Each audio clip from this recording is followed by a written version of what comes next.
I'm Pamela Wishart. And I'm Matt Whitcomb. And this is our retirement calculating tool.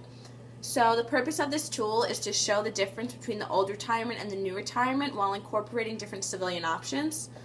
So first the user has to input different inputs. For example, we have current grade, total years of service at ETS, current years in service, age entered the service, career after the Army, zip code, age complete retirement, so the age they really want to retire, special pays, dependents, tax rate, percent of salary allocated to TSP, and rank-based BAH. And according to this, we'll get different outputs. But the user will also get to input the age they assume they're going to die.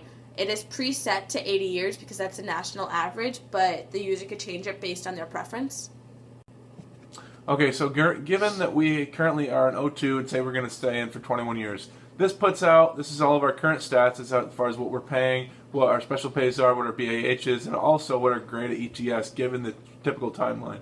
But down here with our actual retirement calculations, we have, given our civilian job that we selected here, we have our base pay for that job, also the average annual raise for that job, and then we compound that with the years that we select that we want to retire minus the year that we get out of the military, which is added the age that we enter plus the age we stay in, and we find out our total civilian net worth of after we get out of the military. We also have our total civilian pay.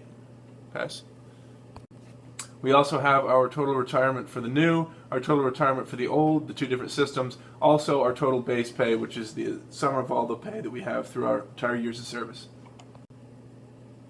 So in the top right, you could see the net present value of the old system, the net present value of the new system, along with the military retirement for the old system and the military retirement for the new system.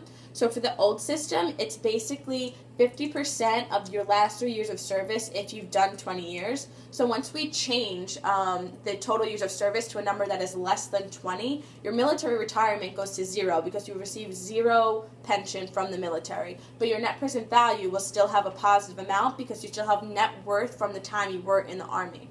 For the net present value of the new, it basically takes your military retirement, which is 40% of your final pay, which you won't receive until you're 67, plus, if you've done 20 years of service or more, 0.2% times the total number of years of service you've done.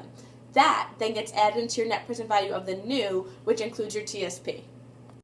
These graphs show the new retirement system versus the old retirement system and how much money you're making per additive, which goes into the net present value of each retirement.